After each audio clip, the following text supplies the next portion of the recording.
Tu es Seigneur de ce peuple, tu es roi de ce pays. Tu es la lumière dans ces ténèbres, l'espérance des affligés et la paix des angoissés. C'est toi. Nul n'est comme notre Dieu.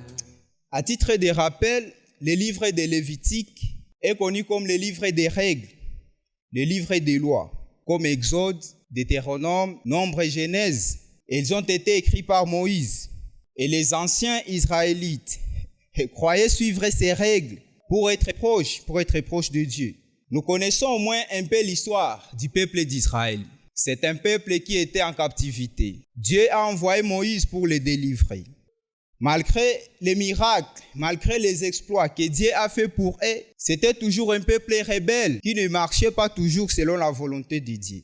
Dieu entame le processus de restauration. Il veut que le peuple qui s'est choisi soit en bonne relation avec lui. Premièrement, il donne les 10 commandements. Mais le péché qui est dans nos cœurs, comme c'était dans les cœurs de nos ancêtres, ne l'ont pas permis de respecter même les 10 commandements. Plus tard, dans Lévitique, on peut dire que Dieu change la formule. Il entame alors les sacrifices. À chaque péché commis, vous payez pour être pardonné.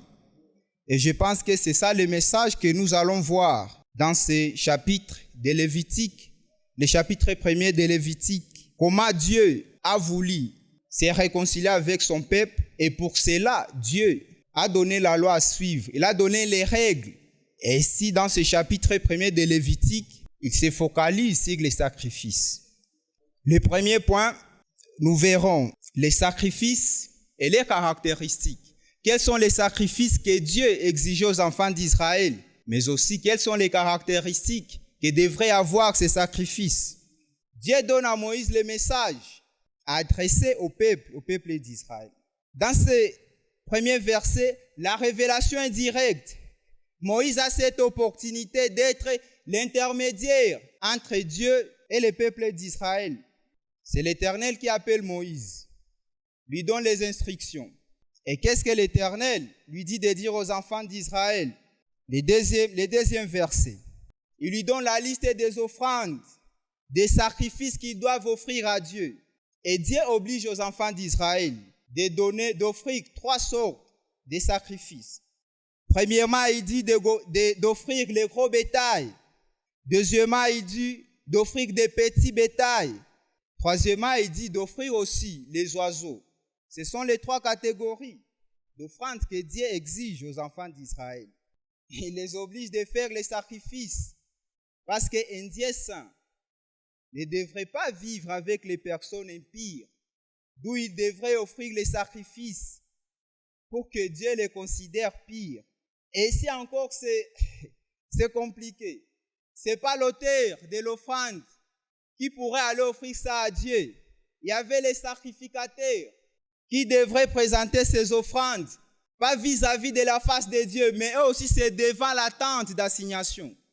Pourquoi? Parce que même eux aussi, les péchés les concernent. Ils sont aussi des pécheurs, comme les autres. Mais ils ont seulement cette grâce de faire parvenir le message de Dieu aux enfants d'Israël. Malgré les offrandes données, il n'y avait pas une relation intime entre eux et Dieu, parce qu'ils demeuraient toujours dans les péchés.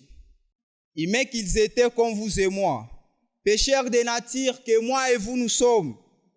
Quand on parle des gros bétail, là, ici chez nous, on peut dire que c'est réservé à une certaine catégorie, je dirais sociale, pour ceux-là qui en ont les moyens.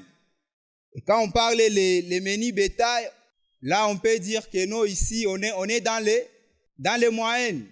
Mais pour les plus pauvres aussi, Dieu donne l'opportunité d'offrir même un pigeon.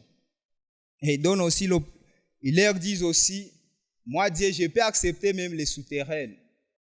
Parce que les péchés concernent tout le monde. Riches, pauvres, nous sommes tous concernés. Alors, quelles sont les caractéristiques des holocaustes qu'on devrait offrir à l'Éternel? Ou bien, quelles sont les choses qui devraient être présentes pour que l'offrande soit accepté par Dieu. Voyons le verset 3. La première des choses, il faut que l'offrande soit sans défaut, parfait, excellent, pire aux yeux de l'Éternel. La deuxième des conditions, et là nous sommes au verset 4, il fallait qu'il y ait un sacrificateur. C'est le sacrificateur qui devrait prendre l'offrande, qui est sans défaut, et aller offrir ça à l'Éternel. Et on verra que même ces sacrificateurs, avant qu'ils n'aillent présenter ces offrandes, ils devraient d'abord payer pour leurs péchés. Pour dire que même eux aussi, Moïse, les autres sacrificateurs, on peut dire qu'ils sont dans la même panier des pécheurs. Troisième catégorie, les versets 7 et le verset 8. Il fallait qu'il y ait un autel. Et c'était un autel saint, pire. Alors, pourquoi les enfants d'Israël devraient donner une offrande remplissant toutes les conditions? Retournons au verset 3. Quel était le but? Qu'est-ce que Dieu cherchait? Voici la raison. Pour obtenir sa faveur, pour obtenir grâce aux yeux de l'Éternel. En d'autres termes, nous pouvons dire que c'est pour restaurer les relations avec Dieu. Comme je l'ai dit, depuis la chute d'Adam et Ève, l'homme a brisé cette relation intime avec Dieu. Et la mauvaise nouvelle est que c'est un processus qui devrait se faire en répétition. Tu as péché aujourd'hui, tu donnes les sacrifices. Demain tu pêches, tu donnes les sacrifices. C'était comme un cercle vicieux, c'était toujours la routine.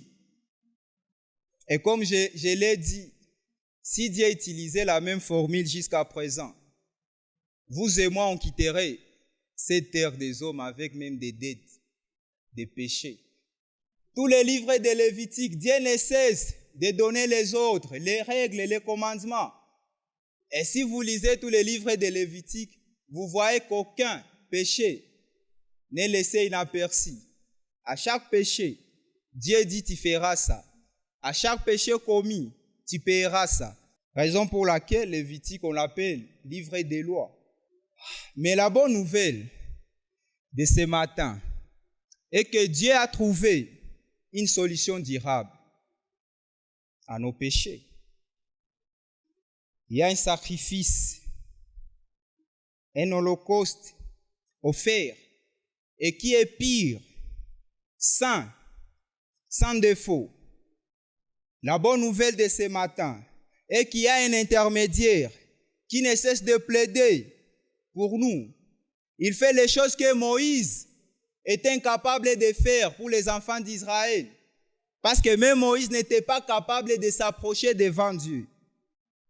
Il fait les choses que les sacrificateurs ont été incapables de faire.